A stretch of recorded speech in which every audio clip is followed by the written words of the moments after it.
C'est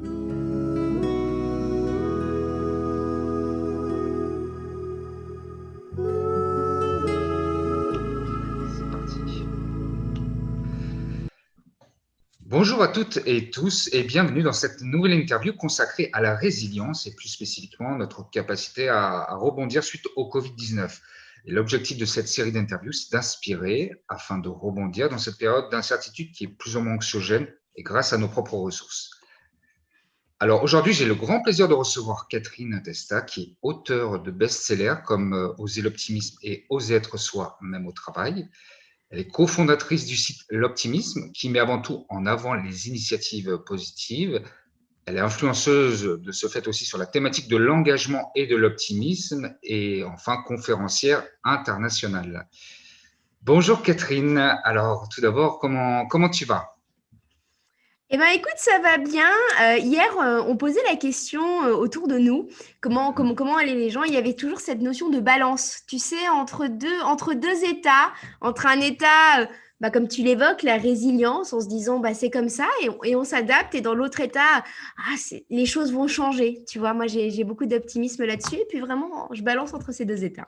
D'accord, d'accord. Bon, c'est intéressant. Comme tu dis, tu balances entre ces deux états. C'est Mm. vrai que là, en ce moment, on entre dans une officiellement deuxième vague Covid, comme on dit, et nos émotions font beaucoup le yo-yo. Toi, particulièrement, par rapport à ce yo-yo, tu vis comment cette période, alors globale, hein, finalement, même depuis le début du Covid?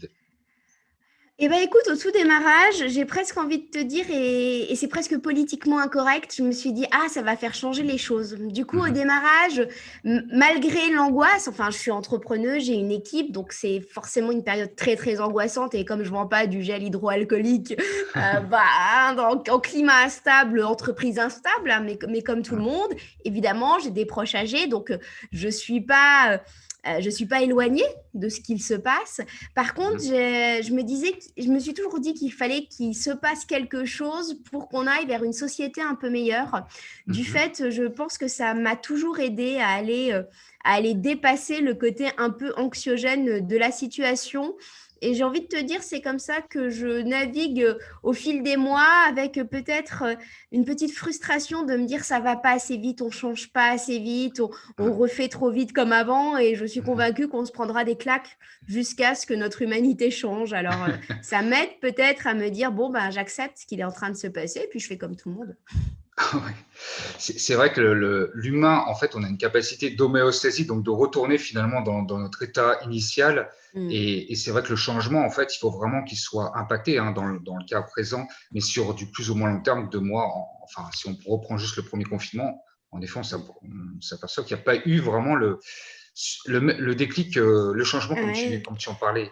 Euh, Et, oui. et c'est vrai que tu vois, moi j'étais convaincue qu'en ayant enfermé les gens chez eux, pour la grande majorité, enfin, en nous ayant enfermés avec plein de vivres, des placards pleins de tout un tas de trucs inutiles, on allait se rendre compte que le seul indispensable, c'était de l'air, c'était respirer, c'était le soleil, c'était les interactions sociales. Et je trouve qu'on l'a ou qu'on nous l'a fait oublier peut-être un peu vite, ou qu'on l'a oublié un peu vite, et que tu sais, cette transition qu'on a vécue, quand même, on est nombreux à l'avoir vécue intérieurement. Il y a quand même eu des grandes décisions de vie, nous, Mhm. on les voit, elles sont un peu tues, je trouve. On n'en parle Mhm. pas beaucoup, alors qu'il y a eu quand même des révolutions intérieures pour Mhm. beaucoup qui demandent aujourd'hui à s'exprimer à l'extérieur. Donc, j'attends Ouais. impatiemment cette expression du changement intérieur qui a été vécu. D'accord, d'accord. Alors, par rapport au moment, donc tu expliquais qu'au début, tu étais plutôt, tu disais que ça va être intéressant justement de voir l'évolution, le changement qu'on va pouvoir Mm. induire. Qu'est-ce Mm. qui a été par contre difficile pour toi, le plus difficile pendant, en tout cas, cette période? Alors moi, le plus difficile n'a pas été pendant le confinement, parce que moi, Ouais. ça m'a fait, en fait, j'ai eu presque l'impression de vivre un moment de pause et un Mhm. moment unique. Et vraiment, les trois Ouais. mois de confinement, aucun problème. Ça s'est passé. Et puis, c'était pas dû à l'environnement extérieur, c'était vraiment Mhm. dû à l'introspection, à la quête personnelle, au temps qu'on me donnait à Mhm. un instant T, même si j'ai jamais autant bossé finalement que pendant le Mhm. confinement. Il y avait une sorte de paradoxe incroyable. Le plus Ouais. difficile, je crois que ça a été à la reprise en septembre, Mhm. avec cet enfermement parce que nous, on a mis toutes les équipes en télétravail. Oui. Et pourtant, on a plutôt des introvertis dans notre équipe, des gens qui, on va très bien, on a des liens très solides les uns avec les autres. Donc, en soi, pas de problème. Mais à un moment donné, être enfermé chez moi à bosser, c'est là que j'ai un peu lâché en me disant, j'en peux plus. En fait, je manque d'interaction sociale, même si je suis plutôt une introvertie et que effectivement, je peux me nourrir. Enfin, je suis de livres. En fait, la Oui. réalité, c'est que je peux me nourrir de livres, de culture. Et ben, c'est peut-être ce manque d'interaction sociale et ce manque de liberté, cette crainte aussi par rapport à la liberté individuelle. Voilà, c'est peut-être ça qui m'affecte le plus, même encore aujourd'hui, parce que j'ai des copains dans le monde entier qui m'expliquent le confinement à Melbourne qui dure depuis 6 mois quasiment. Ouais. Il y Oh, dur. a avec un couvre-feu qui était déjà présent. Donc peut-être que le fait d'avoir cette vision de la société d'un point de vue global fait que on m'annonce un couvre-feu, je sais qu'il existe dans d'autres pays, donc finalement je suis pas surprise. Donc Oui. ça me prépare peut-être un chouïa mieux, mais ça me fait craindre pour les libertés et pour une prise de recul en fait. Donc c'est peut-être ça qui m'affecte le plus, c'est D'accord. c'est ça, ouais, je dirais que c'est ça. OK, OK. Alors, si on parle maintenant de l'autre côté, tu as commencé à l'évoquer tout à l'heure aussi, mais au niveau de tes forces, qu'est-ce qui t'a permis justement de tes ressources que tu as utilisées pour rebondir, pour avancer? Alors c'est très, très curieux, hein, je me suis mise à écrire des poèmes. Ouais. J'avais jamais écrit de Ah poème ouais. de toute ma vie, Mmh. vraiment et puis je suis pas une poétesse dans l'âme, hein. Mais c'est comme ça que ça s'est exprimé en fait.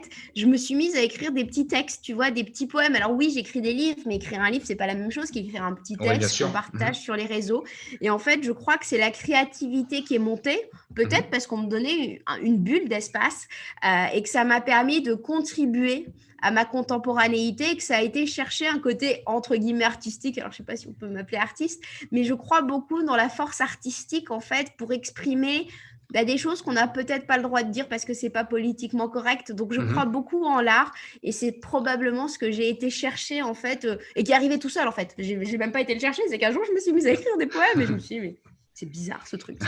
Donc mais ça a été probablement un outil de rescousse en fait. D'accord, d'accord, et au final, finalement, ce côté artistique, je l'entends beaucoup dans les interviews que je fais au niveau Oui. de le côté finalement créatif, on va dire, au Mm. moins créer quelque chose. Donc là, toi, Mm. tu parles vis-à-vis de l'art. C'est intéressant parce que j'avais interviewé une infirmière aussi qui était artiste en même temps, et c'était quelque chose qui lui permettait, surtout dans la période du confinement très, Mm. très dur, de vivre justement, de résister, en tout cas d'avancer, de Mm. s'exprimer par rapport à l'art. Donc c'est quelque chose qui est des fois un fil conducteur Mm. entre plusieurs Et, personnes. et cette notion de participer à quelque chose, tu vois, de faire sa petite part, c'est pas Ouais, grand-chose. Je partageais un poème, mais je me dis, s'il peut toucher deux, trois personnes en leur disant, ah tiens, j'arrive à lire entre les lignes ce qu'elle me dit, ouais. ah ça me fait du bien, je pense pareil, etc., etc. Tu participes, c'est pas grand-chose, mais tu fais ta part en fait. Donc Mmh mh. c'est peut-être ça qui fait que je me suis dit, bon, moi je fais au mieux, comme tout le monde, Bien sûr. et avec qui je suis. Et pas avec qu'est-ce que je fais, mais plutôt avec qui je suis. Et finalement, ça a été ça. Mmh mh. OK, et toi alors, si on reprend finalement ta ton entreprise, l'optimisme en tout cas, Mhm. toi tu définirais comment? Qu'est-ce que l'optimisme en ce moment? Comment on peut être optimiste, on va dire? Alors, la définition que tu me demandes, très souvent, moi, je parle pas d'un point de vue intello, je parle Ouais, plutôt ouais. d'un point de vue vraiment terre à terre. En fait, il y a plein de Mmh. définitions, hein, Bien sûr. mais c'est plutôt partir du prérequis que demain peut être meilleur qu'aujourd'hui et tout faire pour y contribuer. C'est cette notion de tout faire pour y contribuer. Il y a une notion de responsabilité Mmh. individuelle qu'on a tous un peu oublié. Et tu regardes en ce moment, on attend des directives, alors que ce soit de ton patron, de ton politique, de ton médecin, peu importe. Tu sais, on a cette capacité à un peu se défausser en permanence. Et Mmh. l'optimisme, c'est presque reprendre sa souveraineté, je ne sais pas si c'est le bon mot, mais se dire qu'on peut soi-même agir. On parle de, oui, tu as la chimie exogène, tu vois, Mmh. tu as effectivement les médocs, les vaccins, mais tu as aussi la chimie endogène, la chimie du corps, tu vois. Ouais, Et il y a plein de choses sur lesquelles on peut avoir un impact, en fait, soi-même, cultiver son optimisme. Tu me demandes comment est-ce qu'on peut faire aujourd'hui. Pour moi, c'est cultiver des liens sociaux. Rien que Mhm. ça, quand tu cultives des liens sociaux, quand tu choisis aussi évidemment les bonnes personnes, tu te dis qu'elles aussi, elles agissent et tu te dis, bon, en fait, on est une armée de petits gens à agir Mhm. partout et chacun à notre échelle. Tu évoques l'infirmière, elle sauve des Ouais, vies, mais ouais, tu as tous ceux qu'on a renvoyés chez eux en leur disant, mec, vous êtes inutile à la société, limite, vous ouais. êtes toxique, restez chez vous, c'est vachement dur, Mhm. parce que tu te dis que tu n'es pas utile dans ton savoir-faire, mais je suis convaincue qu'on est tous utiles dans notre savoir-être Mhm. et faire sa petite part, je crois que c'est cultiver son optimisme parce qu'on se dit qu'on est un peu acteur, on n'est pas inactif et on n'est pas sans. Tu sais, il y a beaucoup de vocabulaire de guerre en ce moment. On n'est pas Oui. sans armes, nous non plus, en tant que simple petit individu, quoi. Oui, oui, oui. Ah, c'est une belle phrase. Ouais. On n'est pas sans armes non plus pendant cette période, comme tu dis, un Mm, peu guerrière, en tout cas avec le vocabulaire guerrier. Et exactement. alors, tu parlais, il y a un mot, une phrase que j'ai repérée de toi il y a peu de temps que je trouvais très, très impactante aussi, par rapport à ce que tu disais là aussi, c'est collectionner les moments, pas les choses. Et je Mm, trouve ça intéressant, c'est d'avoir vraiment d'avoir des ancrages positifs, finalement, hein, si mm, on emploie ce terme-là.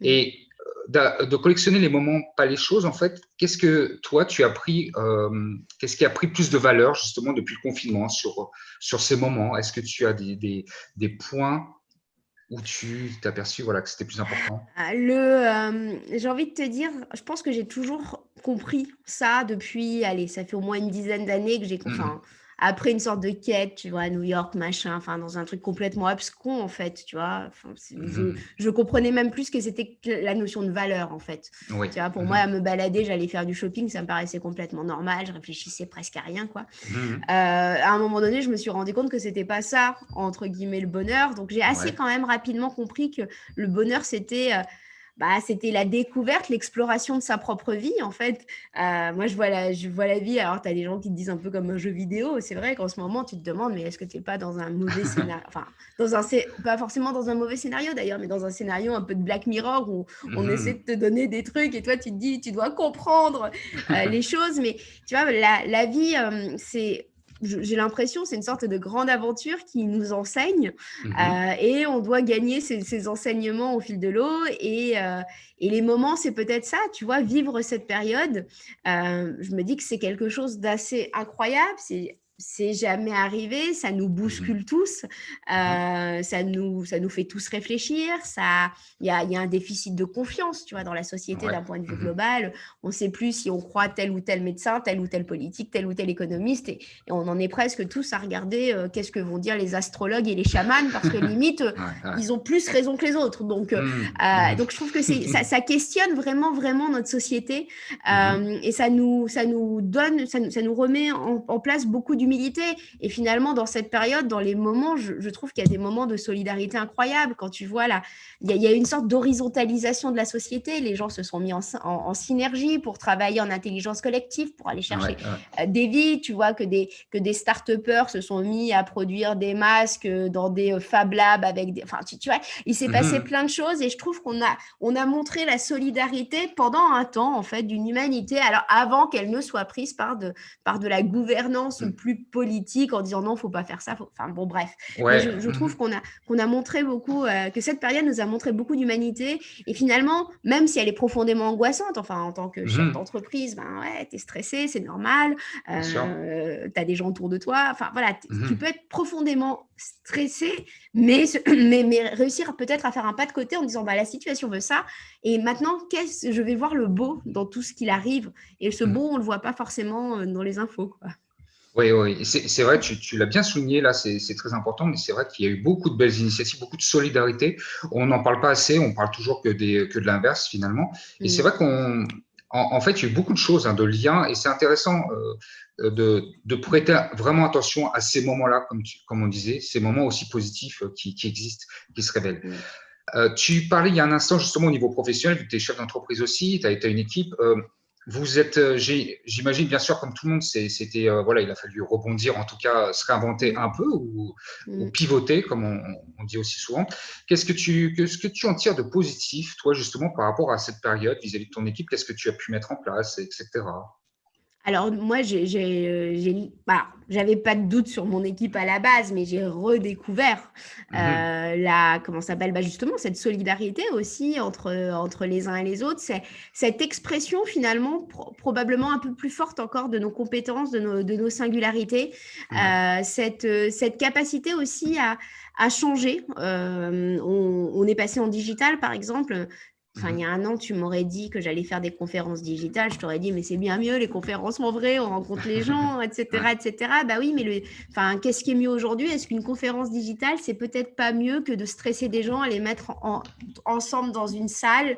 Bien sûr. Ben voilà. Mhm. Et du coup, je pense que ça nous a peut-être un peu plus connectés aux autres, mais avec quand même cette inquiétude en parallèle. Moi, je suis chimiste à la base, hein, Ouais. et je sais qu'on est des mammifères, que quand on est dans une même pièce, on partage des hormones, des phéromones, etc. Il y Mhm. a quand même une sorte de lien qui passe quand même un peu moins en digital. Donc, il ne faut pas qu'on s'y habitue non plus trop. Il ne Mhm. faut pas qu'on oublie que ce qui fait une humanité, c'est une solidarité, c'est des rencontres. Et j'espère qu'on repivotera en arrière après, suite à la période, tu vois, Ouais. qu'on enlèvera des masques aussi, tu vois. Mhm. Tu me parlais de mes inquiétudes, j'ai quelques inquiétudes en fait par rapport à tout ça, par rapport à l'habituation en fait, Mhm. qu'on crée par rapport à ces ancrages, en l'occurrence. Donc, voilà, ça, c'est mes inquiétudes. Par contre, on s'est rendu compte qu'on arrive à faire autrement, en fait. À court terme, on arrive à faire autrement. Enfin, on a de la chance. Nous, on est en France. Alors, Ouais. je ne sais pas Mhm. d'où Mhm. regarderont les Mhm. spectateurs, mais on a quand même eu enfin, disons on a eu de la chance en matière d'aide. Alors, Bien c'est pas sûr, ouais. Ouais, ouais. suffisant. Enfin, on dira toujours que c'est pas suffisant. Mais ça nous a quand même aidé à passer la période plus sereinement, même si, enfin, nous, notre enjeu, enfin, on se finançait beaucoup par des conférences, donc vraiment l'événementiel. Donc, j'ai envie de te dire qu'on est vraiment le secteur le plus touché. Donc, c'est pour ça, j'ai envie vraiment de témoigner en disant aux gens, bah oui, on est le secteur le plus touché, mais on essaie de maintenir à cap, et on essaie de voir les choses, pas le verre à moitié vide, en fait. Pas le verre à moitié vide, voire au moins un peu rempli, quoi. Voilà, ou se dire que de toute façon, on va pouvoir remplir le verre. Il y a un verre, donc ça veut dire qu'on Ouais. va pouvoir le remplir quelque part, quoi. Ça, c'est bien. J'aime bien cette phrase aussi. Ouais. On va pouvoir le remplir. Ça, c'est positif aussi. Comment tu vois l'avenir aussi par la suite? En tout cas, sur les quelques mois qui arrivent, bien sûr.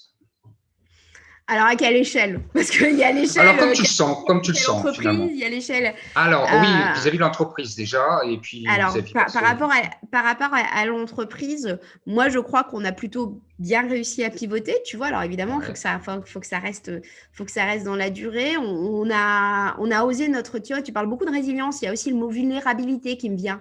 On a Ouais. touché notre vulnérabilité, tu vois, en osant la dire, en osant l'exprimer, en osant dire, c'est possible qu'on ait besoin de vous pour nous aider, parce Mhm. que, nous, on a un truc très, très paradoxal, c'est qu'on n'a jamais autant gagné en audience. Donc, ça nous Mhm. coûte de plus en plus cher dans les newsletters, etc., etc. Donc, tu sais, c'est une sorte d'énorme paradoxe. On sait que notre mission, elle est plus qu'utile aujourd'hui, parce Ouais. que chaque jour, c'est des centaines de personnes qui nous rejoignent. Donc, voilà. Mhm. Mais par contre, en parallèle, on sait que ça ne colle pas avec le système économique traditionnel. Donc, tu vois, il y a il y a toutes ces questions. Je suis de plus en plus convaincue que la société, elle va s'inventer en parallèle. C'est-à-dire qu'il va y avoir le as usual qui va vouloir Mhm. probablement repartir comme avant, parce que c'est les codes connus, c'est notre cerveau, on a envie d'aller dans une Ouais. sorte de notion de confort, tu vois. Oui, bien sûr. Beaucoup vont repartir, et je pense qu'il va y avoir quelque chose un courant peut-être parallèle, avec des nouvelles, ses propres règles presque, Mhm. peut-être des affranchissements un peu plus importants des systèmes actuels, en fait, qui vont montrer qu'on peut penser de façon différente. Moi, j'espère toujours qu'une boîte, demain, elle n'est pas qu'un bilan comptable financier, qui a un Mhm. bilan comptable social et qui a un bilan comptable environnemental, tu vois, et qu'on se dise, Ouais. bon, c'est les trois qu'on va mettre ensemble. Et peut-être que ça nous permettrait déjà de réfléchir en se disant, bon, il y a des secteurs qui sont, voilà,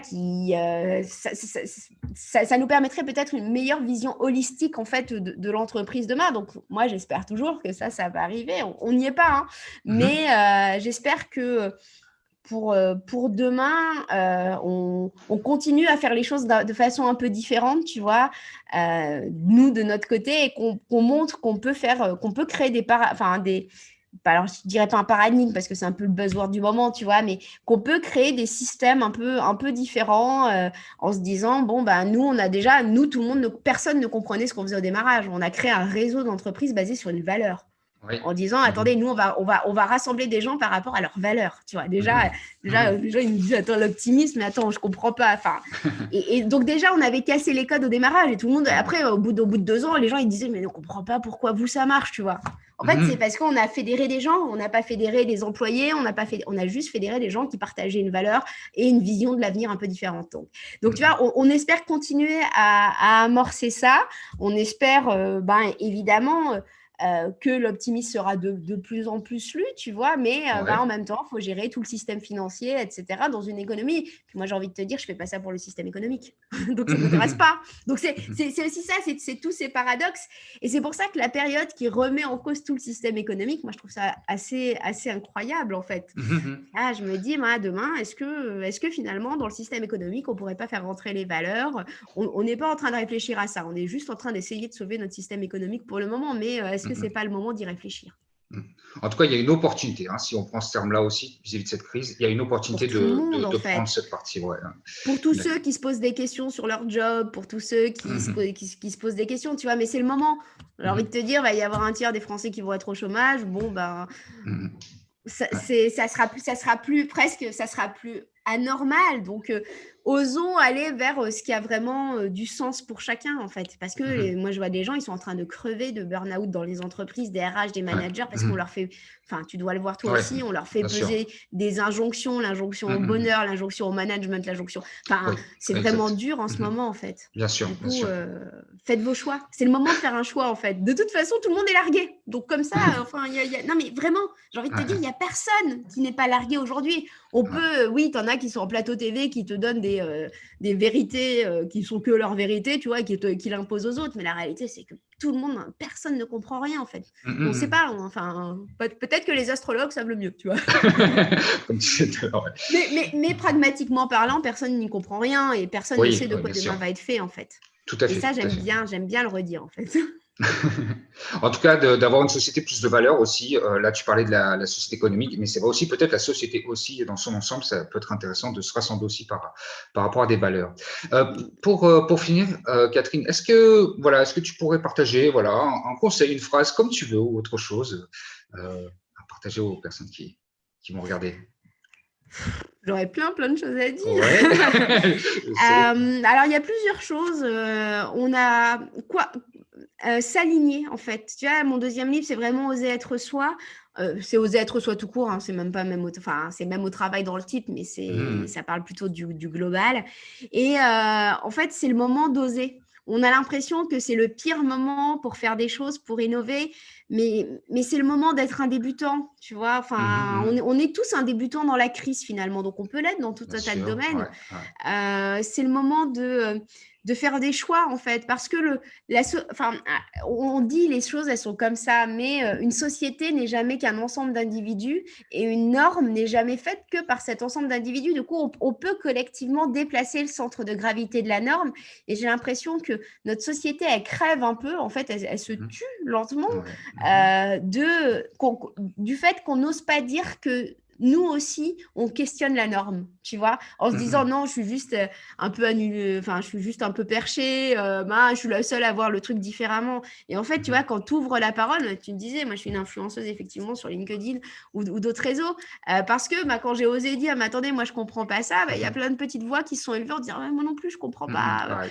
Et il y a des milliers de personnes en fait comme ça, et c'est juste le fait que ça soit tu collectivement parce que les narratifs qu'on raconte à la télé ne sont pas. Enfin, moi, c'est pas mon narratif qu'on est en train de raconter à la télé. Hein, quand on me dit qu'il va falloir qu'on sauve le système économique, enfin, le système économique, on peut le réinventer.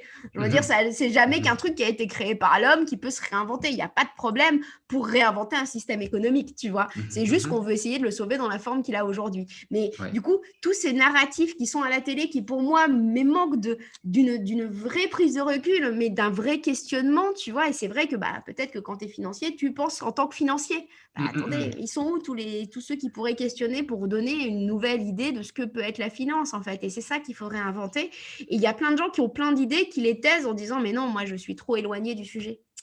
en fait. C'est peut-être parce que tu es éloigné du sujet que tes idées pour contribuer à un narratif collectif seraient intéressantes. Donc, voilà, donc vraiment, s'il y avait peut-être un message à passer, c'est ne vous laissez pas aller au narratif qu'on nous propose parce qu'ils sont plus entendus, ils sont plus dits, ils sont plus proposés. Créons-nous collectivement le narratif souhaitable pour un meilleur vivre ensemble, pour un meilleur épanouissement de l'individu. En fait, moi, je ne comprends pas comment on me dit que le but d'une société, c'est pas faire en sorte que les citoyens aillent bien collectivement, en fait. Je ne comprends pas pourquoi on se moque du sujet du bien-être en entreprise. Mais attendez, oui, il faut travailler, oui, il faut créer du capital. Je suis d'accord, mais tu peux créer du capital en étant peut-être dans un système économique complexe, mais en étant heureux, en étant bien et sans pleurer tous les matins avant d'aller au boulot, parce que Oui, bien sûr. arrive aujourd'hui. Et en Bien fait, entendu. ces normes qu'on a créées en se disant non, au travail, faut serrer les dents, être exécrable, faire la gueule et être dominant, tu vois. Moi, je ne Ouais. crois plus à cette notion de dominant. Collectivement, on est plus intelligent, en fait. Ça a Ouais, été démontré par le bien sûr. MIT. Un groupe, un collectif est toujours plus intelligent que le mec le plus intelligent au QI le plus intelligent du groupe. Le collectif est plus intelligent en fonction de son quotient émotionnel, en fonction de sa diversité. Bien Mais sûr. pourquoi on le dit pas, tu vois? Elle est où la diversité quand on va te parler en plateau TV du narratif de demain, tu vois? Donc voilà, donc je voudrais, mon enjeu, c'est vraiment d'appeler chacun à sa propre puissance, à ses propres talents, à sa propre possibilité de participer à un collectif, à un collectif plus beau, en fait.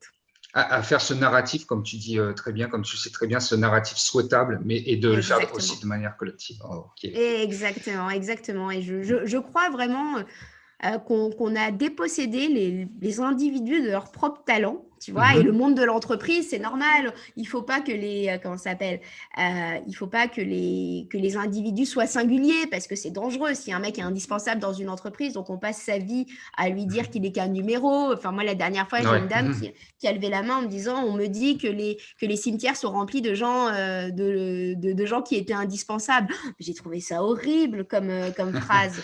Mais bien sûr qu'on est Ouais. indispensable. On n'est pas forcément indispensable pour son savoir-faire, mais pour son savoir-être. Et Mhm. cette notion de l'entreprise qui a dépossédé l'individu de ses talents, finalement, il va falloir qu'on en revienne parce qu'il va falloir qu'on réinvente notre société avec un grand S et nos sociétés avec un petit S. Il va falloir que chacun se responsabilise, se dise qu'il a de l'importance, même si le collectif ne lui dit pas à un instant T. Et ça, c'est Mhm. vraiment, je pense que c'est vraiment un message, mais c'est pour la survie de notre société et pas de notre société telle qu'elle est aujourd'hui, mais de notre société telle qu'elle va être demain.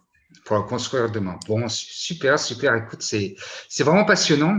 Je te remercie vraiment, Catherine, en tout cas pour cette interview qui était vraiment riche et inspirante aussi pour moi d'avoir échangé avec toi. Je vous remercie aussi toutes et tous d'avoir suivi cet échange.